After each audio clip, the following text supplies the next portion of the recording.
Y bueno, un pequeño repaso del contexto para todos ustedes. Hasta este punto en el tiempo, vimos que justo después de las 7 cartas a las iglesias estaban los 7 sellos. Y los 7 sellos fueron abiertos y a medida que se abren, eso es lo que comienza a develar toda la secuencia de los últimos tiempos de donde se deriva el resto del libro de Apocalipsis. Y ese séptimo sello, por supuesto, abre las 7 trompetas. Y sin embargo, el séptimo sello tampoco concluye sino hasta el final de la secuencia, es decir, el regreso de Cristo.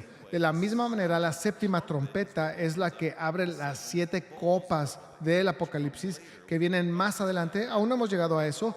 Y también esa séptima trompeta transcurre ese periodo hasta el final, hasta el regreso de Cristo. Así que hemos estado analizando estas cosas, hemos estado viendo estas cosas en el sentido más técnico. La tribulación no son los sellos en sí mismos, esos son las sacudidas de la tribulación, esos son los dolores de parto de la tribulación, pero justo después de los sellos, justo después de la gran guerra y todo lo que transcurre a partir de eso, cuando el mundo se une bajo este acuerdo común, ahí es cuando la tribulación comienza de manera más técnica, ya que ese es el periodo en el que la persecución de los cristianos o contra los cristianos aumenta de manera más específica. Incluso para cuando leemos las trompetas, eso ya ha estado ocurriendo durante un tiempo. Así que la tribulación técnicamente comenzó antes de las trompetas del Apocalipsis. Para cuando llegamos a la primera trompeta, el mundo ha estado persiguiendo al pueblo de Dios, por supuesto. Están persiguiendo a Jesús y a aquellos que llevan su nombre. Y ahora Dios comienza a juzgar al mundo. Ahora Él comienza a mostrar su juicio sobre lo que el mundo ha estado haciendo a su Hijo y a su pueblo. Y a medida que eso sucede, estudiamos todo esto, el anticristo intensifica su persecución al final de las trompetas contra los creyentes a su nivel más alto. Y si esos días no se hubieran acortado por causa de los escogidos, quizá ninguno habría sido salvo, pero sí lo fueron y lo examinamos.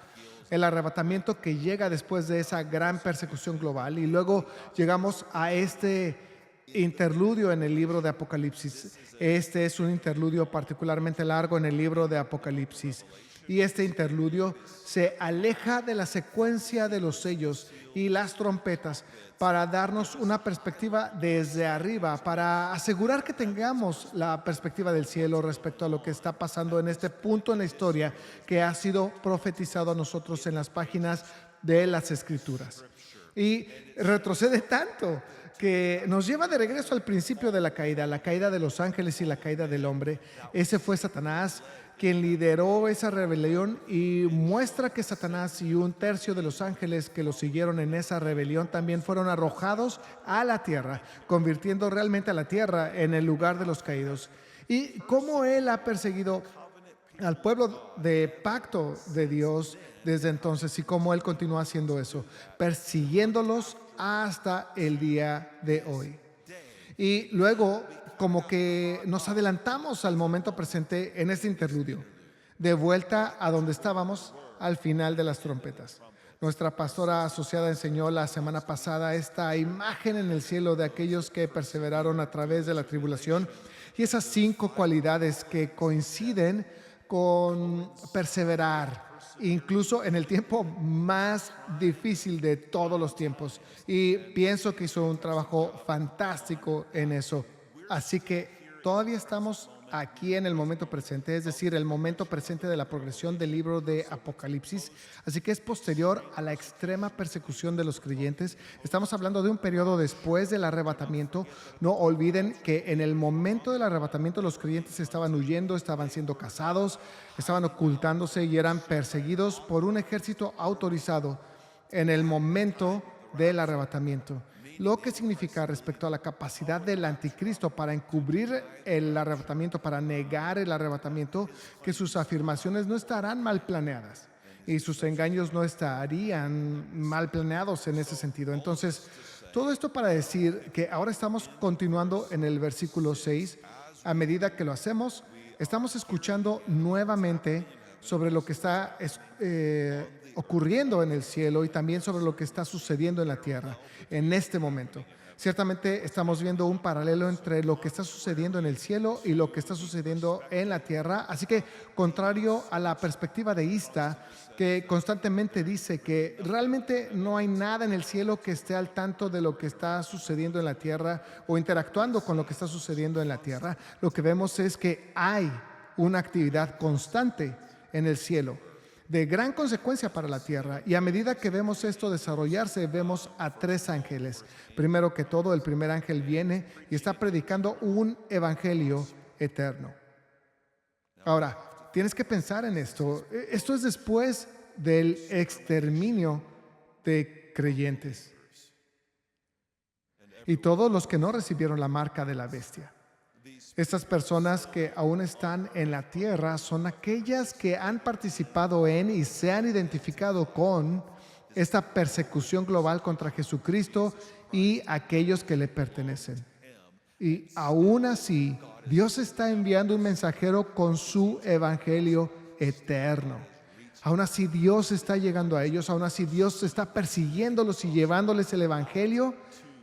Si estuviste aquí en el estudio de los dos testigos en Apocalipsis 11, saben que después del rapto, Dios no deja a este mundo sin un testigo fiel acerca de quién es Él y del Evangelio, el señorío de Jesucristo. Y aquí en Apocalipsis 14 dice algo similar.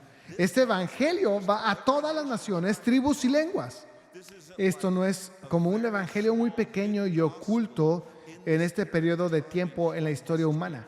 No habrá absolutamente nadie que tenga una excusa. Dios continúa alcanzando a todo el mundo, ya sea que lo esté haciendo a través de los dos testigos o a través de los dos testigos y de otras maneras. No se nos dice eso en este momento, pero sabemos con certeza que realmente está viniendo con el evangelio en un tiempo en que se había intentado extinguir el evangelio de la tierra. Y entonces vale la pena decir que siempre ha sido cierto que no hay nadie que tenga una excusa para rechazar a Dios. Dios siempre ha estado presente, Él siempre ha estado hablando y Dios siempre ha estado alcanzando. Él ha dado su revelación general de la creación para señalar todos los corazones y todas las mentes hacia Él para que podamos acercarnos a Él y hallarlo, como dice su palabra. Él ha escrito su ley en nuestros corazones para que podamos conocerlo. Él promete que será encontrado por cualquiera que lo busque de todo corazón y ha dado su revelación autoritativa en las Escrituras sobre quién es Él y cuál es su voluntad. Jesús prometió que protege cada punto de cada I y cada cruz de cada T en su palabra autoritativa y que no desaparecerá hasta que el cielo y la tierra desaparezcan, sin importar lo que el hombre intente hacer con ella. Él la ha protegido y además de eso envió a su Hijo único, la representación exacta del Padre, quien vino a dar testimonio de quién es Dios. Dios dio testimonio de que Él era su Hijo con señales, milagros y prodigios más allá de cualquier cosa que el mundo haya visto, incluso resucitando a los muertos y siendo resucitado Él mismo. Un mensaje que rápidamente reverberó a lo largo del mundo conocido, desde Roma hasta África, desde Rusia hasta India. O sea, se difundió por todas partes y más allá. Y luego, incluso aquí, Él está dándole al mundo a aquellos que se han alineado con la bestia, que ha matado a su pueblo, a aquellos que han negado a Jesucristo. Les está dando una proclamación de las buenas noticias de salvación y misericordia en Jesucristo. Dios es así de bueno, Él es así de amable, Él es así de amoroso, Él es así de misericordioso. Y tampoco es que se pueda hacerle jaque mate a Dios, porque Satanás en este momento piensa que lo ha logrado, que lo ha erradicado. Ha intentado eliminar a todos los testigos fieles del verdadero Jesucristo en la tierra. Y en este momento Dios está dejando en claro que no será silenciado y que sus propósitos no serán frustrados. Digo, nuevamente vimos en el estudio de los dos testigos y realmente creo que serán Moisés y Elías enviados de regreso en este periodo posterior al arrebatamiento para estar en Jerusalén y ser un testigo fiel del Señor. Pero vimos en el estudio de los dos testigos que la iglesia renació. La iglesia que nació en Jerusalén, en Hechos capítulo 2, que el enemigo intentó extinguir, renace en un avivamiento pleno debido a lo que Dios hace a través de esos dos testigos. Entonces, habrá creyentes que vendrán a Cristo después del arrebatamiento. Eso será importante para estudios posteriores, pero por ahora lo dejaremos ahí. El primer ángel trae un evangelio eterno a todos los pueblos. El segundo ángel proclama la caída de Babilonia la Grande. Vamos a hablar de esto un poco más hoy, pero por ahora, recuerda que Babilonia es la misma palabra que Babel, son exactamente lo mismo. Así que la Torre de Babel se convierte en un símbolo a lo largo del resto de las páginas de las Escrituras. Cuando lees sobre Babilonia en la Biblia, todo apunta a esta gran manifestación original del orgullo del hombre para exaltarse a sí mismo en los cielos, en el lugar de Dios, para desechar el dominio y la autoridad de Dios sobre ellos. Y entonces, este imperio global de los últimos tiempos, en un sentido, se trata muchísimo de la reconstrucción de Babel. ¿Ok? Sin embargo, de la misma manera que Babel cayó antes, por la mano de Dios, Babel caerá de nuevo por la mano de Dios. El orgullo de este imperio bestial está a punto de ser quebrantado. Ese es el segundo ángel de Apocalipsis 14. Y luego el tercer ángel da una advertencia muy explícita, que aquellos que reciban la marca de este imperio global bestial en su frente o en su mano, pasarán una eternidad con aquel que eligieron servir. Y creo que esta es una advertencia importante. Por supuesto que lo es, porque Dios la puso en su palabra. Recuerdo haber hablado con un anciano de una iglesia precisamente de esto. Y él me dijo, ¿sabes?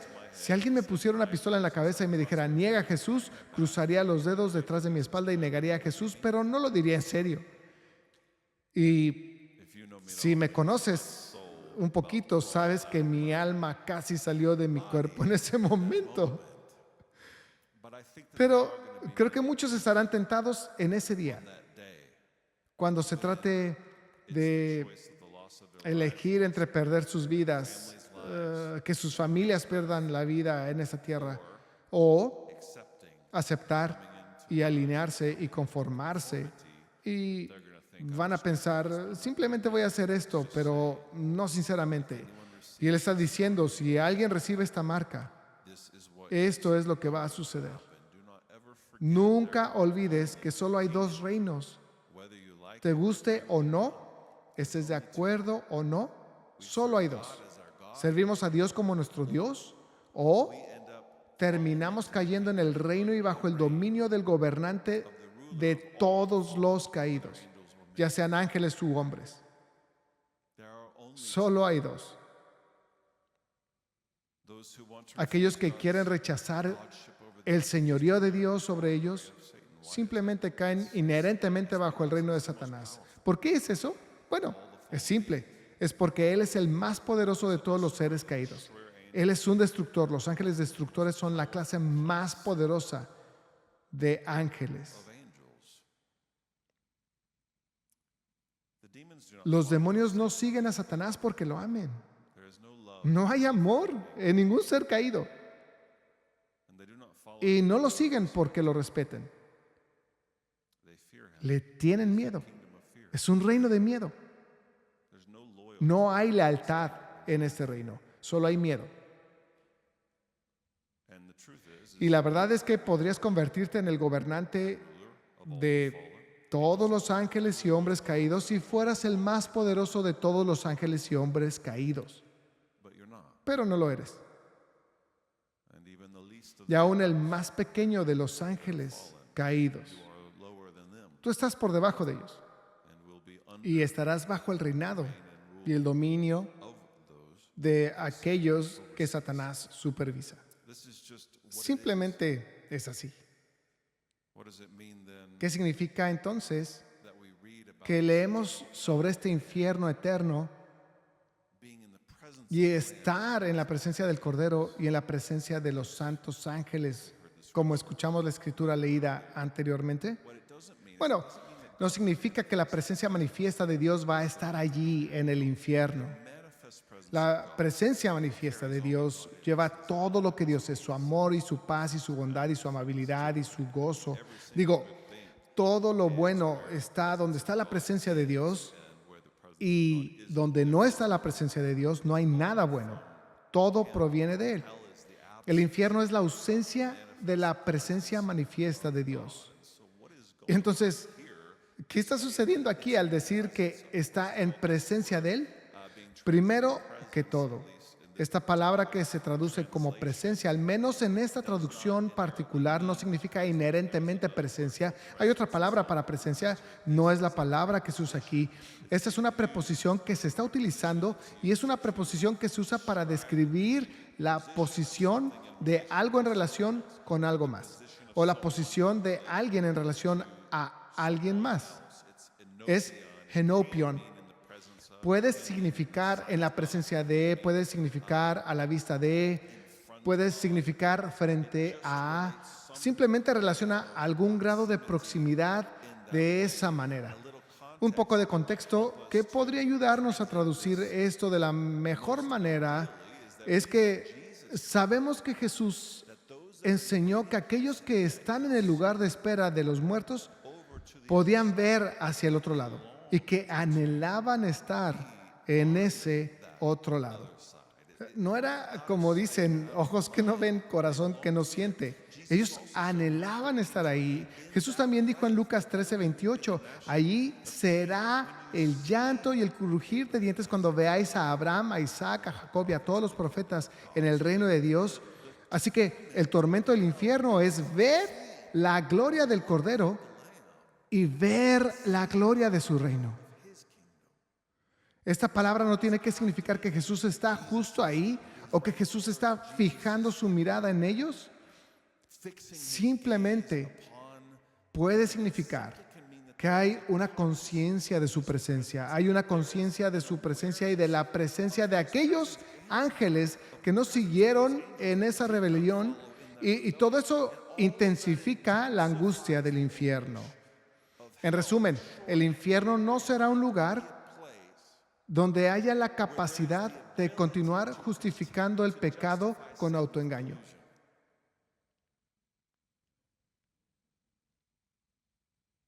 La verdad estará expuesta en toda su plenitud por toda la eternidad. Los engaños del enemigo sobre quién es Dios y cuál es su carácter estarán a la vista por toda la eternidad. Cada acusación va a derrumbarse completamente para siempre. Qué duro, qué injusto y qué poco misericordioso es Dios. Y todas esas acusaciones, la verdad será manifiesta mientras lo miran perpetuamente amando pecadores. Apocalipsis 1:7 dice que Jesús viene con las nubes y todo ojo le verá, aun los que le traspasaron, y todas las tribus de la tierra harán lamentación por él. Eso será verdad en ese día, también será verdad en cada día siguiente. La maldad odia contemplar al Cordero y contemplar al Señor Dios, que es Jesucristo. No puede soportarlo. Apocalipsis 6:16 dice que ellos le decían a los montes y a las peñas: caed sobre nosotros y escondednos de la presencia del que está sentado en el trono. ¿Ven? La maldad odia contemplar a Jesús. Y una gran parte del pecado es la justificación del pecado, que siempre es un autoengaño. El pecado ama decir que está justificado porque Dios hizo esto o no hizo aquello. Y creo que podría haber esta real y perpetua narrativa de víctima por toda la eternidad en el infierno contra Dios, diciendo: mira lo que Él nos hizo. Pero al mirarlo a Él, ellos sabrán la verdad y no podrán mantener el autoengaño en ninguna parte de la eternidad. Ese es el tercer ángel de Apocalipsis 14. Y luego escuchamos una voz del cielo que dice: bienaventurados los muertos que de aquí en adelante mueren en el Señor. No es realmente algo que pensaríamos que suene como una gran bendición. Bienaventurados los muertos que de aquí en adelante mueren en el Señor. Pero, ¿qué nos dice esto? Nos dice que esta nueva cosecha de creyentes que han surgido en la tierra después de la persecución y después del arrebatamiento de los santos, estoy seguro de que parte de esta cosecha de creyentes habrá sido aquellos que pensaron que eran creyentes antes, pensaron que eran cristianos antes, pero no lo eran. Y sin embargo, algunos, alabado sea Dios, se volverán a Él de una manera genuina después. Pero se nos dice aquí que están a punto de morir, no de ser arrebatados.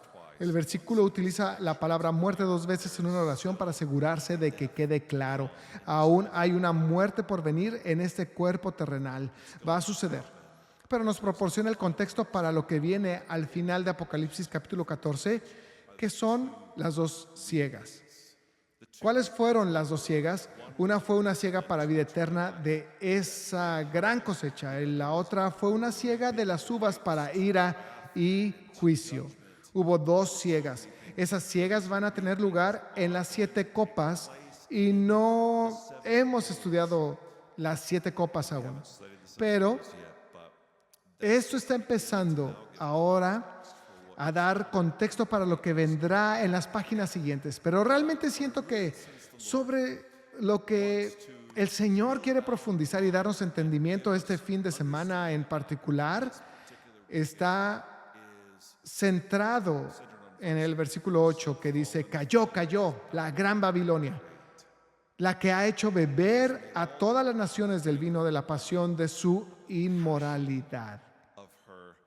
¿Qué es la gran Babilonia? ¿Dónde está la gran Babilonia? Ya sabemos que Babilonia es lo mismo que Babel. Babel es el lugar donde intentaron elevarse al nivel de Dios. Fue el primer intento colectivo de los hombres para derrocar el dominio y reinado de Dios sobre ellos. Babilonia habla del orgullo del hombre para exaltarse a sí mismo a un lugar de autogobierno, para ser su propia autoridad, para despojarse de la ley y del dominio en el reino de Dios. Entonces, ¿qué hace la dama Babilonia aquí en este pasaje? Ella hizo que todas las naciones bebieran de la pasión de su inmoralidad o bebieran el vino de la pasión de su inmoralidad. Esta palabra para inmoralidad es la palabra porneia, es de donde obtenemos la palabra en español pornografía. Originalmente, este era un término para la prostitución. Se expandió para incluir todas las formas de adulterio e inmoralidad sexual en general, pero bíblicamente el adulterio, la prostitución y la inmoralidad sexual se utilizan como una metáfora para referirse a cuando el pueblo de Dios es infiel a Él como su prometido. El adulterio y la inmoralidad sexual se utilizan bíblicamente para describir la infidelidad hacia nuestro novio. ¿Ven? Y creo que eso es importante porque lo más probable es que ese sentido más amplio del significado de esta palabra es lo que se pretende aquí. Si imaginamos que debido a que se utiliza esta palabra porneia, se está restringiendo el papel de la gran Babilonia solo a pecados de naturaleza sexual o inmoralidad sexual, creo que eso ciertamente sería un error al interpretar esto. Esto se trata de que ella da a todas las naciones a beber de su copa que conduce a una infidelidad hacia Dios. Bíblicamente, beber algo significa ingerirlo, consumirlo, y hacer eso en el contexto de las obras del maligno, del enemigo. Eso significa que estás aceptando sus mentiras, estás creyendo las mentiras, estás bebiendo de esta ideología y consumiendo esta filosofía. Esta figura de la Gran Babilonia creo que es quizás una de las partes más mal interpretadas y menos entendidas del libro del Apocalipsis, y sin embargo es muy crítico para entender lo que va a suceder. No solo en los últimos tiempos, sino también, como verás hoy, es crítico para entender lo que está sucediendo justo ahora. Parte de la bendición que se promete al leer las palabras del libro de Apocalipsis a cualquiera, en todo momento, se da esta promesa, no solo a aquellos que viven en ese tiempo. Es que la bendición de leer y prestar atención a estas palabras te hace estar despierto y alerta a lo que está sucediendo ahora, para que no seas engañado ahora, y que estarás entrando en el fluir de la gracia de Dios ahora. Así que para entender lo que está sucediendo con Babilonia la Grande, tenemos que adelantarnos un poco a los capítulos 17 y 18, que hablan mucho sobre esta figura particular en el libro de Apocalipsis. Comenzaremos con los versículos 1 al 7 de Apocalipsis 17. Y uno de los 7 ángeles que tenían las 7 copas vino y habló conmigo diciendo: ven, te mostraré el juicio de la gran ramera que está sentada sobre muchas aguas. Con ella los reyes de la tierra cometieron actos inmorales, y los moradores de la tierra fueron embriagados con el vino de su inmoralidad. Y me llevó en el espíritu a un desierto, y vi a una mujer sentada sobre una bestia escarlata llena de nombres blasfemos, y que tenía 7 cabezas y 10 cuernos. La mujer estaba vestida de púrpura y escarlata, y adornada con oro, piedras preciosas y perlas, y tenía en la mano una copa de oro llena de abominaciones y de las inmundicias de su inmoralidad, y sobre su frente había un nombre escrito, un misterio: Babilonia la Grande, la madre de las rameras y de las abominaciones de la tierra. Y vi a la mujer ebria de la sangre de los santos y de la sangre de los testigos de Jesús, y al verla me asombré grandemente, y el ángel me dijo: ¿por qué te has asombrado?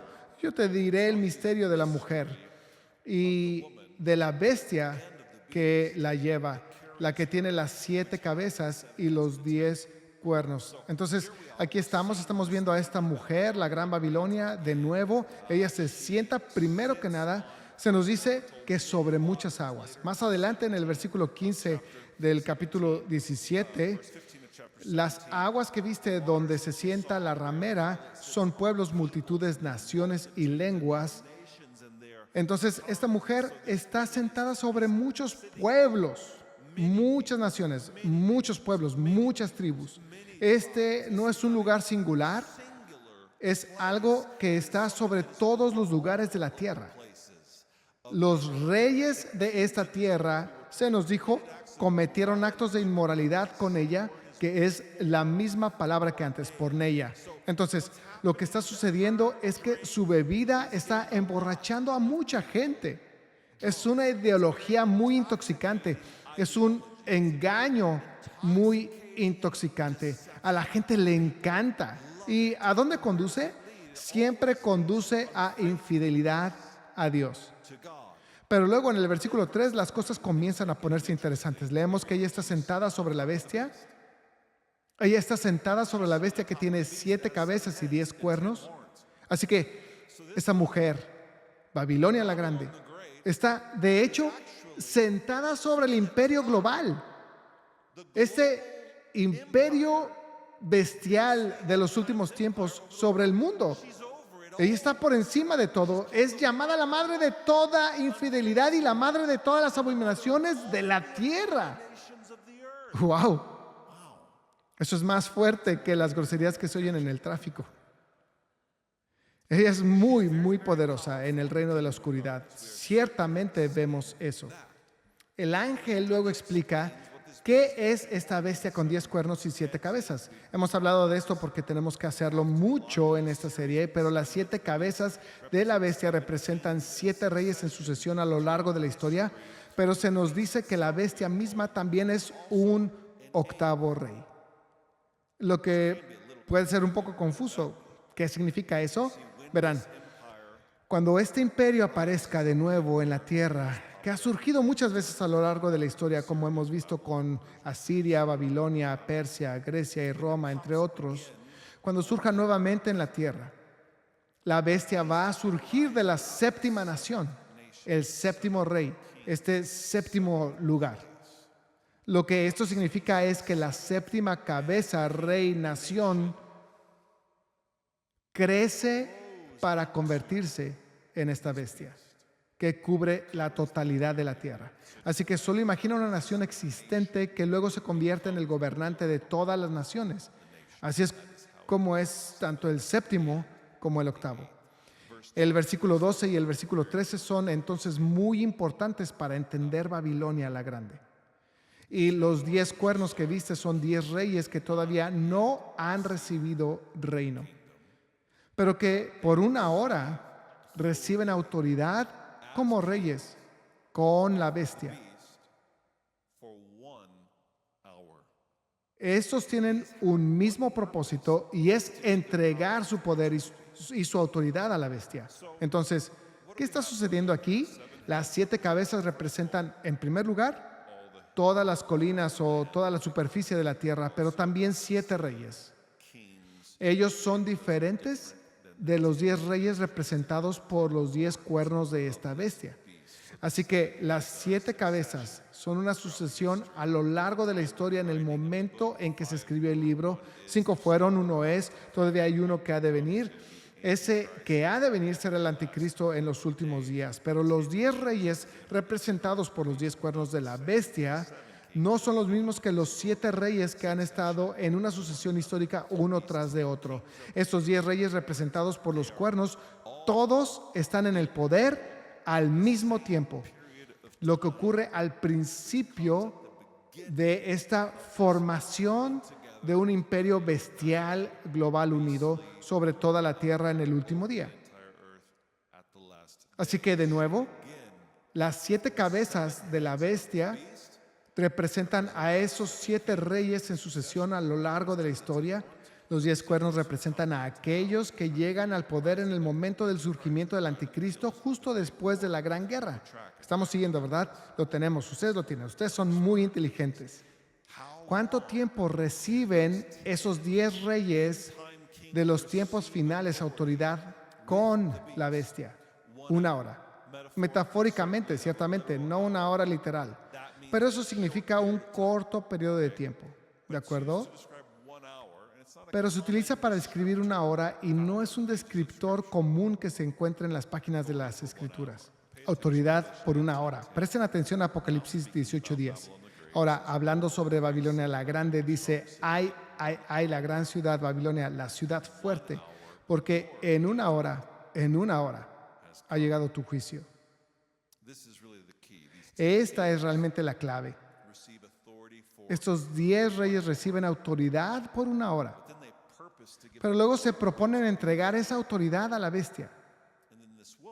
Y luego esta mujer, Babilonia la Grande, que está sentada sobre la bestia con los 10 cuernos, que son los 10 reyes, pero luego en 1 hora su juicio llega. ¿Qué nos dice esto? Primero que nada, nos habla de la caída de los 10 reyes. La pérdida de la autoridad de los 10 reyes coincide con ellos destruyendo a Babilonia la Grande, a quien habían estado cargando y que se sentaba sobre este imperio bestial. Entonces, ¿qué es ella? Quédate conmigo un momento más por aquí. Apocalipsis 17, versículo 16 al 18, y los 10 cuernos que viste y la bestia, estos odiarán a la ramera y la dejarán desolada y desnuda y comerán sus carnes y la quemarán con fuego, porque Dios ha puesto en sus corazones el ejecutar su propósito, que tengan ellos un propósito unánime y den su reino a la bestia hasta que las palabras de Dios se cumplan. Y la mujer que viste es la gran ciudad que reina sobre los reyes de la tierra. Entonces, antes Babilonia la Grande estaba sentada sobre estos 10 reyes. Y en un lugar se dice que de hecho la estaban cargando. Ellos la estaban sosteniendo. Pero luego algo cambia. Y algo cambia dramáticamente. En un momento. ¿Por qué? por el propósito de Dios.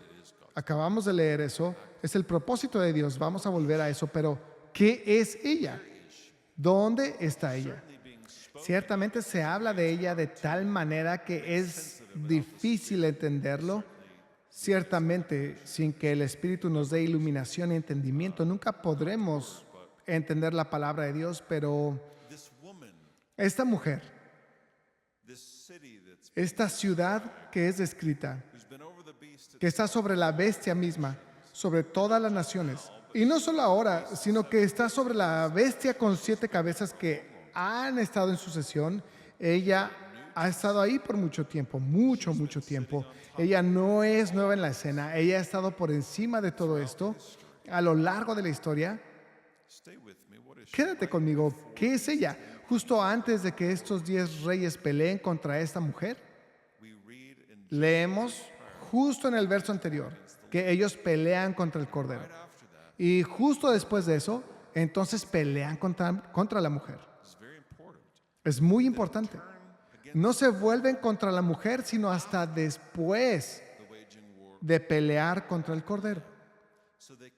Así que ellos se levantan contra el Cordero, el verdadero Salvador del mundo. Están peleando contra sus afirmaciones, su título, su persona. No pueden ganar, por supuesto, porque Él es el Señor de señores y es el Rey de reyes. Y luego, de inmediato leemos que pelean contra la mujer. La mujer que habían estado cargando, la mujer que estaba sentada encima de todos ellos y la mujer a la que habían amado mucho. Después de su destrucción, después de que ellos la destruyen, de lo cual no podemos leer todo en este momento, pero en los capítulos 17 y 18, después de que la destruyen, lamentan su pérdida profundamente. ¿Qué es ella? ¿Quién es ella? ¿Dónde está ella? Dios, por favor, danos un entendimiento sabio para ver.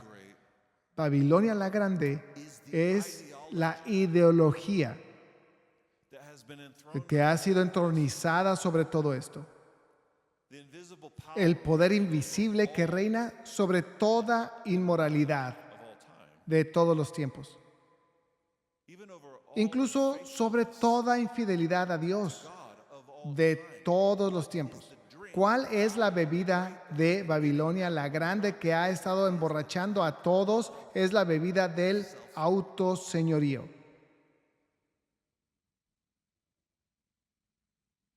Es rechazar el lugar de Dios sobre nosotros para ser nuestro propio Dios.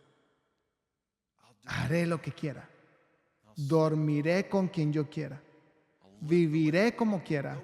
Nadie me va a decir lo que está bien y lo que está mal.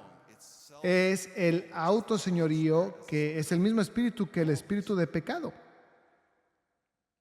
Despojarse de las leyes de Dios, despojarse de la autoridad de Dios, de su voluntad, de sus caminos. ¿Y qué espíritu, según segunda de Tesalonicenses, prepara el camino para el hombre de pecado? El espíritu de iniquidad. Siempre en acción, preparando el camino para la revelación del hombre de pecado. Siempre puedes reconocer, creyente, mientras todos estamos aprendiendo a discernir, puedes reconocer el crecimiento del espíritu de iniquidad, que siempre está tratando de hacernos tomar de esta bebida con un espíritu de anti-autoritarismo. Presta atención a eso. La ley es autoridad. La ley de Dios es autoridad. Él dice que toda autoridad le pertenece a Él. Por eso debemos someternos a todas las autoridades, no importa en qué esfera se encuentren, siempre y cuando no nos digan que hagamos algo que esté en contra de la ley de Dios, porque todo es de Él, es su autoridad. Miren, servimos a una ciudad celestial, la Nueva Jerusalén. Ella reina sobre nosotros en cierto sentido. Por supuesto, Dios en medio de ella reina sobre nosotros. En la ciudad celestial de la Nueva Jerusalén, todos caminan en perfecta conformidad con la ley de Dios, con justicia como Dios la define, con amor como Dios lo define, con verdad como Dios la define.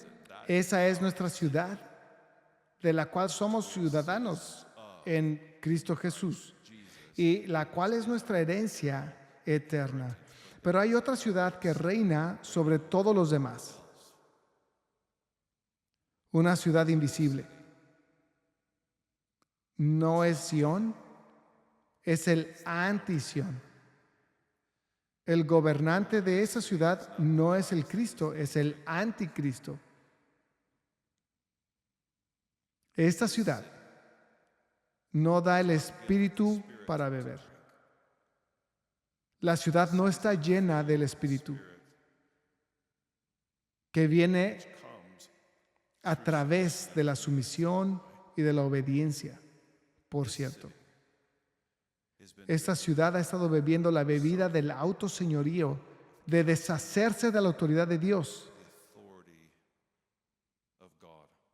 El mensaje del enemigo siempre ha sido este y será este durante el tiempo del surgimiento del anticristo en los últimos tiempos. Es el mensaje de la autonomía, la libertad para cada uno a su manera, autogobierno. Por eso la bestia original va a ser una conglomeración, va a ser un pacto, va a ser un acuerdo, y el anticristo ni siquiera es parte de esos primeros 10. No olvides que él termina reemplazando a 3 de los 10, quedando en 7. ¿Por qué el enemigo lo está haciendo de esta manera? Porque este es el mensaje que nos encanta beber. Hey chicos, podríamos tener unidad y paz para nuestra propia prosperidad y nuestra propia protección y lo que es mejor para nuestra gente mientras preservamos nuestra autonomía y nuestro propio autogobierno. Así que será un pacto. Al principio va a ser un acuerdo. Autosoberanía, autonomía, pero en algún momento va a cambiar y de manera muy dramática. ¿Y por qué? Si lo llevas lógicamente a su conclusión, no hay otra opción. Quizás un ejemplo de la vida real nos ayude a entender cómo va a suceder esto. Si alguna vez has trabajado en un entorno donde hay muchos empleados, seguramente te has encontrado con algunos tipos que realmente son del estilo desafía a la autoridad con los que trabajarías. Recuerdo que mi primer empleo trabajando, digamos, con un grupo de empleados y para alguien más fue Larry's Food Market, ¿ok? Yo era el empacador de abarrotes y también reabastecía los estantes, y recuerdo que me pusieron con alguien que había estado trabajando ahí por un tiempo para que me mentoreara, y me di cuenta muy rápido, este no es un buen mentor. Cada vez que los jefes no estaban cerca, él era como un rebelde contra el jefe y literalmente en la parte de atrás tomaba huevos y simplemente los lanzaba y los estrellaba contra las paredes y cosas así. Era una locura. Y él quería que yo lo hiciera y yo le decía, no, mis padres me enseñaron a respetar y a obedecer a la autoridad, obviamente a menos que te digan que hagas algo malo. Así que yo no hice eso, pero vi eso, y diría que cuando comencé a trabajar para una iglesia en la que había mucho personal, muchos empleados, descubrí, oh Dios, esto existe ya sea que estés fuera de la iglesia o dentro de la iglesia. Y ciertamente había tipos anti-autoridad, pero noté algo. Aquellos que ocupaban posiciones de liderazgo y eran algo anti-autoridad, y eso, eran anti-autoridad hacia cualquiera que estuviera por encima de ellos. Pero ciertamente querían que su gente les fuera leal. Y entonces había esta dualidad, o sea, bueno, lo quieres de esta manera, pero no de esta otra. Y de hecho es bastante efectivo. Me di cuenta de eso. Cuando las personas hacen eso, funciona de una manera incorrecta. ¿Sabes a lo que me refiero? Porque lo presenciaba una y otra vez. Creaba una desunión y una deslealtad con toda la iglesia de la que formaba parte, pero de hecho creaba una lealtad y un seguimiento muy fuerte hacia ese único gerente ante autoridad. ¿Por qué? Porque a la gente le encanta esta bebida. Aman la bebida del autoseñorío y la autonomía. Si entregas esto y tu liderazgo promete a las personas autonomía y autogobierno, la gente lo beberá en multitudes y serán muy leales a quien afirma poder ofrecerles eso. Por supuesto, es un engaño en todos los casos, pero sigue la progresión lógica del anti-autoritario, de que yo represento libertad y represento todo esto. Y entonces llegan a la cumbre o están a punto de llegar a la cumbre.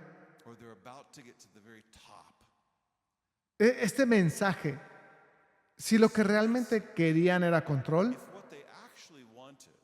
si lo que realmente querían era dominar a las personas, pero estaban entregando una bebida que sonaba autonomía y autogobierno y haremos todo en consenso y ese tipo de cosas. ¿Qué tendrá que suceder en este cambio al final? Tienes que destruir el mensaje en el que construyeron todo su seguimiento, porque en realidad va a trabajar en contra suya y de lo que quieren ahora, ¿verdad? Así que imagina al anticristo y él ahora es uno de los 10, de hecho uno de los 7, pero claramente es el cuerno más alto de los 7. Todo el mundo lo sabe. Él está logrando que todo se haga, al menos con una apariencia de consenso y todo eso. Y ha estado compartiendo esta filosofía con todo el mundo. Pero ahora, ¿qué es lo que quiere? Él es el anticristo. Sabemos que cuando Cristo venga y Él reine en el reino milenial de Cristo en la tierra, reinará con un cetro de hierro y Él es el rey y Él es el Señor y realmente no va a ser una democracia, no va a haber una votación. Él es el Señor, ¿verdad? Digo, no van a tomarse decisiones basadas en el consenso. Él es Dios, ¿verdad? Bueno, el anticristo va a imitar lo que se le promete a Cristo en cualquier manera. Él querrá reinar sobre la tierra con un cetro de hierro. Ya hemos visto al final de las trompetas que algunas de las cosas que están sucediendo son definitivamente extremadamente autoritarias. ¿No es así? Y esos reyes, Dios lo pondrá en su corazón. Y me imagino que habrá muchas razones por las cuales querrán terminar con tener que gobernarlo todo en este tiempo tan tumultuoso. Va a ser una carga. Se van a sentir esclavizados, se sentirán como si ni siquiera fueran libres, debido a que tienen que presentarse cada vez que pasa otro desastre o que cae otro asteroide o lo que sea. Digo, podríamos seguir y seguir imaginando qué podría llevarlos a hacer esto, pero en última instancia, Dios pone en sus corazones el estar hartos de participar en esta cosa global mutua y solo quieren entregárselo a Él. Así que Él es el jefe. No necesito reunirme para otra asamblea, para tomar otra decisión sobre algo más que esté sucediendo en alguna parte del mundo. Él simplemente puede hacerlo. Se lo entregarán todo a Él. Para que este cambio ocurra, tienes que acabar con esta filosofía y esa ideología que te llevaron a ese punto, porque no te llevarán al punto final que realmente quisiste desde el principio. Y no te mantendrá en el punto final que realmente querías desde el principio, que es la autoridad absoluta, control absoluto, señorío absoluto sobre el mundo. Entonces ella debe morir. Y ellos van tras ella y van tras ella con fuerza. Se vuelven en su contra, la devoran, entregan su poder a la bestia. Ahora gobernado por uno. Después lamentan su pérdida. Se lamentan por lo que solían tener. La autonomía, el gobierno, el control sobre ciertas cosas. Sin duda veremos más sobre eso en las próximas semanas, pero por ahora concluiré con esto. Hay un par de cosas que creo que el Señor realmente quiere que entendamos de esto. Primero que nada, tocamos esto al principio, pero Dios es tan misericordioso. Digo, si estás en este lugar y piensas, hombre, he pecado de tal manera que Dios nunca podría usarme, nunca podría recibirme de vuelta, la lectura de hoy debe decirte, Sé el hijo pródigo que regresa a casa. prodigal son that Él solo está esperando a que regreses a casa. for you to come home. Él te ama. He loves you. Él murió por ti, incluso murió por eso. Esa cosa que piensas que es imperdonable. Unforgivable. Él todavía está alcanzándote. Still reaching. He's still pursuing. Todavía te está buscando y Él no ha terminado contigo. Él quiere convertirte en un trofeo de su gracia, Of his grace, como lo hizo con el apóstol Pablo. as he did the Apostle Paul. Él es tan misericordioso. He's so gracious. Y Él es muy misericordioso con esta generación final, porque aquellos que están viviendo durante este tiempo de la mayor actividad de Satanás, en realidad tendrán la menor excusa ante Dios de cualquier generación que haya vivido. Pues Dios siempre nos lo ha dejado claro. O lo servimos como nuestro Dios de acuerdo con su voluntad, de acuerdo con sus caminos, o caemos bajo el reinado y el dominio del líder de todos los caídos, ya sean ángeles u hombres. Siempre estamos sirviendo a uno de los dos reinos. En los últimos días, Dios ha determinado que los que estén viviendo en la tierra puedan reconocer que solo hay dos opciones, de una manera en que las generaciones anteriores solo podían reconocer por fe. Ellos sabrán, o tomamos esta marca y lo servimos a Él, y al hacerlo inherentemente negamos el señorío de Jesucristo en nuestras vidas, o servimos al verdadero Rey de Reyes y al verdadero Señor de Señores, y por lo tanto nos negamos a participar en el reino de aquel cuyo nombre es el número del hombre. Nunca habrá otra generación para la cual la realidad que Dios ha revelado tan claramente en su palabra va a ser tan evidentemente visible para ellos como para esa generación final. Pero para hoy, nuestra conclusión principal es esta. La bebida de esta mujer ha sido la bebida consumida por todos aquellos que han sido infieles a Dios a lo largo de la historia. Autoseñorío. Eso está en el núcleo de todo pecado. El núcleo de todo pecado es no querer que Dios sea Dios, pero más específicamente, en el núcleo de todo pecado está el deseo de tener autoridad completa sobre mi propia vida. Querer tener control total sobre mi propia vida. El autoseñorío, el deseo de esto, está en el núcleo de todo pecado. Satanás sabe esto. Satan knows this. Él sabe que es lo más tentador y lo más cautivador.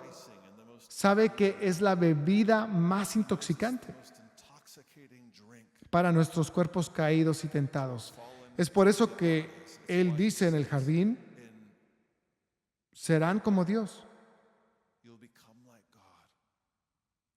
Por eso esta mujer ha reinado sobre todas las bestias del pasado. Es por eso que ella también se sentará sobre las bestias del futuro. La humanidad está intoxicada por este mensaje. Toda la humanidad. Ninguno de nosotros es inmune a este mensaje. ¿Cómo puede sonar? Se presenta en nuestra cultura de muchas maneras, mostrando al ser mismo como la autoridad final. Ser algo como haz lo tuyo o vive tu verdad. Solo Dios puede juzgarme, lo que significa realmente escapar de la responsabilidad y no acudir a ella o invitarla. Or inviting it. Lo que es correcto para ti no es correcto para mí. No estoy aquí para complacer a nadie. Mi cuerpo, mi decisión. No me digas cómo vivir. No necesito una religión para ser una buena persona. Todas estas son formas de decir autoseñorío. Siempre se trata de deshacerse de la autoridad. Todos son el espíritu de iniquidad. Todo eso es la misma bebida embriagando a la humanidad. Cada vez que escuchas el relativismo moral, esa es exactamente la misma cosa. Es deshacerse de las leyes de Dios, despojándose de su autoridad. Lo que es verdad para ti no es verdad para mí. No hay correcto o incorrecto, son solo diferentes perspectivas. Oye, mientras no le haga daño a nadie, ¿quién eres tú para decirme en qué creer? Todos tienen que encontrar su propio camino. Yo sigo mi corazón, no le rindo cuentas a nadie más que a mí mismo. La moralidad es subjetiva. Todo eso es la misma bebida. Autoseñorío, rechazo de la ley de Dios. Siempre que escuchas un rechazo de una norma externa o un rechazo de algo autoritativo, A rejection of something. es la misma bebida. Soy espiritual, no soy religioso. ¿Sabes lo que es eso? En realidad está diciendo, lo haré a mi manera do it my y no me someteré a ninguna postura autoritativa stance. de Dios. From God, it's lawless. Es anarquía, es autogobierno. Dejé la iglesia porque no me gusta que me digan qué hacer. Las reglas están hechas para romperse. Hago mis propias reglas. Nadie va a controlarme. No estoy atado a las expectativas de nadie. Creo mi propio destino. Soy el amo de mi destino y el capitán de mi alma, de Invictus. Todo esto es la misma bebida. Autogobierno. Anarquía. Lawlessness. Cada vez que escuchas declaraciones de orgullo e independencia, es la misma bebida. Autoseñorío. Yo puedo con esto. No necesito ayuda. Lo construí por mi cuenta y no le debo nada a nadie. No tengo que explicarle nada a nadie. Confío en mí mismo. No me someto a nadie. La mentira fundamental que subyace en todas estas expresiones son una forma de Lucas 19:14. No permitiré que nadie me gobierne. Anyone rule over me. Resuena la voz de Satanás en Isaías 14. Ascenderé y seré como el Altísimo.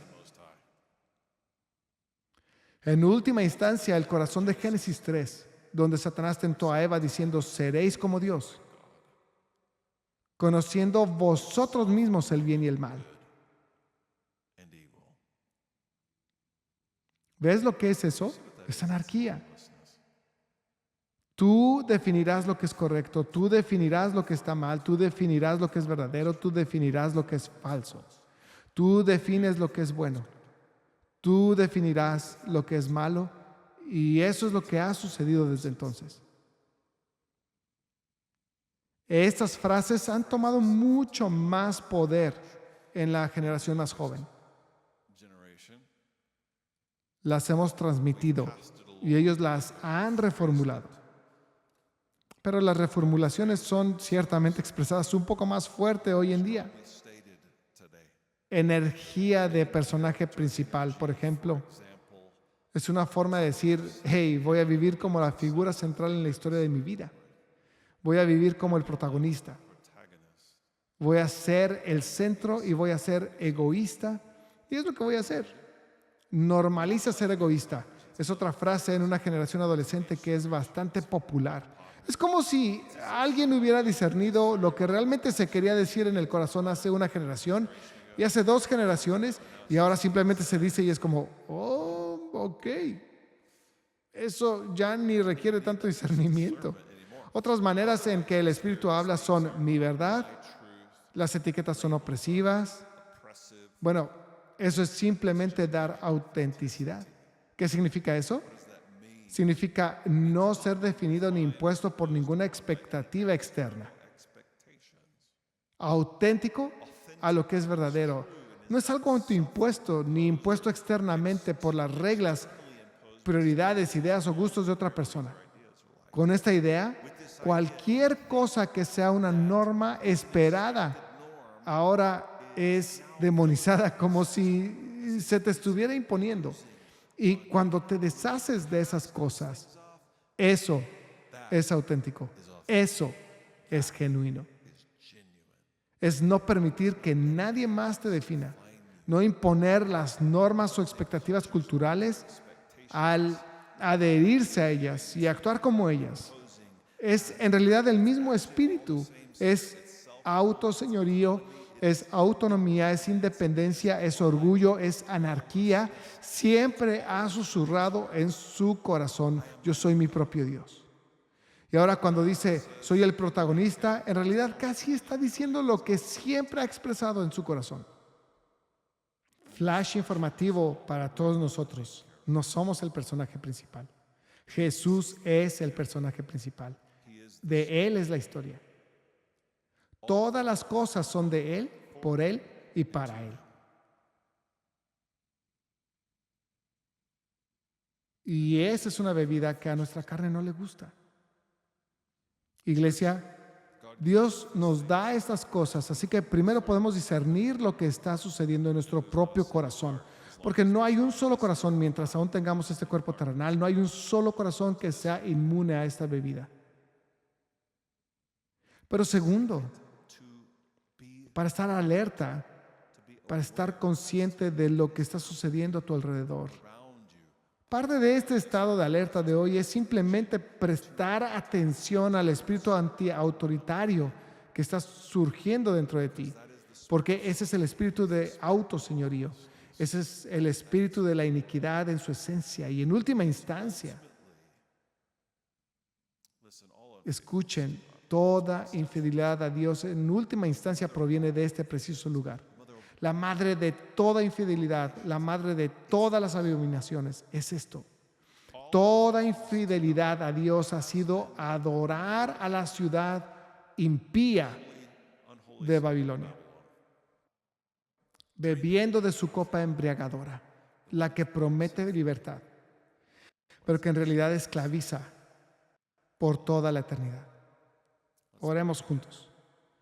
Mientras inclinamos nuestras cabezas y cerramos nuestros ojos, pastores de los campus, ¿podrían venir y dirigirnos en la respuesta en todas las ubicaciones? Y mientras ellos se acercan, quiero invitar a todos a responder en oración, solo pidiéndole al Señor, Señor, ¿cómo quieres que responda a tu palabra hoy?